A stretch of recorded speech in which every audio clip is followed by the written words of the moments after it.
Guys, today I'm going to be making a tutorial on Minecraft, just like a Minecraft tutorial from starting a world to beating the Ender Dragon. So first you obviously have to make the crafting table, then you make a wooden pickaxe, you can go mining for stone, make a stone pickaxe and make a furnace, and this is a very simple house that I made where you can go in as a chest, a furnace, crafting table, bed. I always make my houses compact. I don't make too much like builds so I can really focus on getting better. So when I'm really good, I can make builds a lot easier. And you should mine for iron. I would say in like a cave that you can find on surface or just iron on the surface if you're in mountains. And then what you want to do is you want to mine for diamonds, but that's a little too broad. So this is how you mine for diamonds. So first, so you want to go to Y level 58, negative 58, and you want to do a mine like this. So you mine in like 3 blocks like this, and then you put water in the middle one basically, and then you mine right here, and you create in this, and you can mine a lot quicker. But like in this way than strip mining, and even strip mining in mining side to side, and you find more diamonds in my opinion. But you always want to bring a water bucket, and just in case when you're mining ores you accidentally mine above you, and then when you go up you get trapped. Then when you leave that water tunnel, you want to find a lava pool, and you want to just put water over it, and then you want to the water turns into obsidian, and you don't want to take away the water bucket after all turns to obsidian because there's lava underneath that lava. And what can happen is either the obsidian burns or you accidentally fall and you burn. So keep the water on while you mine obsidian. And then when you get enough obsidian, you get like, I usually get 20. I make an enchantment table and a nether portal. And then when you go through the nether portal,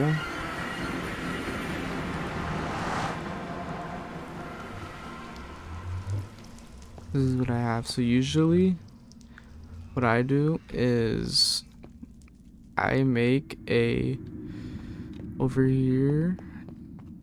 Don't make all this, by the way, but what you want to do is around your portal you want to make a cobblestone box so no enemies can get through and you're protected. And I usually stay enclosed with a cobblestone box, and I make tunnels throughout the nether. And you want to get gold boots because there's piglins, and piglins will attack you if you don't have gold, and you can also trade with them by dropping gold ore at them, and they will pick it up, take it, and give you some loot. So what you want to do is you want to search for a fortress, and fortresses have blazes, but you want to be very careful because these attack by shooting flames at you, and these attack are quick, and they have stone swords, and they give you a potion effect that will damage you.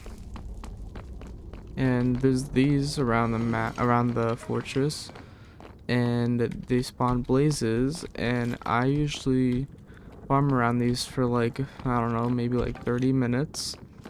And then what I do is I leave the nether, and then, or what I do is I go to Y level 8 inside the nether. I get tons of beds, and then I use a shield and I place a bed. I put up my shield and then I explode the bed, and then I'm go 10 blocks forward in front of the explosion, and then I mine 10 blocks forward, and then I place another bed, explode it, and I do that, and it is one of the best ways to find netherite. But you probably want at least iron armor if you want to do it. And then when you go through the portal back to the overworld, you will have you will have, oh my god, it takes forever. Sorry guys. Okay, you will have a lot of blaze rods. What you want to do is you want to get ender pearls and blaze rods. I can show you how to get ender pearls quick. Either you can search it up on YouTube or I'll make a tutorial and you want. And if you get one blaze rod and one ender pearl, you can make ender eyes. And I usually make 20 ender eyes, which so that means 20 blaze rods and 20 ender pearls. And then what the best way is when you throw an ender eye, it'll go in a direction, and that point in the direction it goes points towards a stronghold. And what I do is I go 1,000 blocks the direction it tells me to, and then I use another one, and if it goes backwards the opposite direction I went, I'll go 500, and then if it go, and I keep narrowing it back, and then I'll keep narrowing it down until it'll go straight down to the ground. And when you mine down, you'll find a fortress. So when you find a fortress, there will be a end portal inside of it, and what you have to do is you have to put the ender eyes in each one, and then you jump in the portal,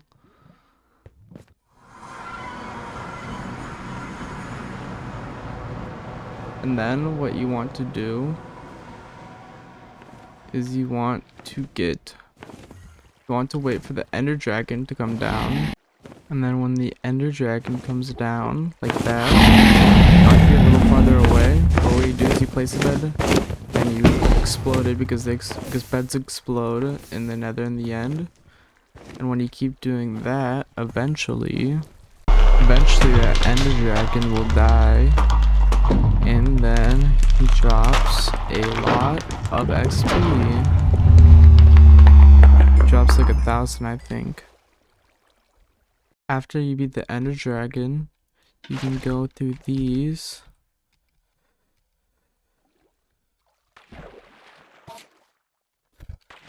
And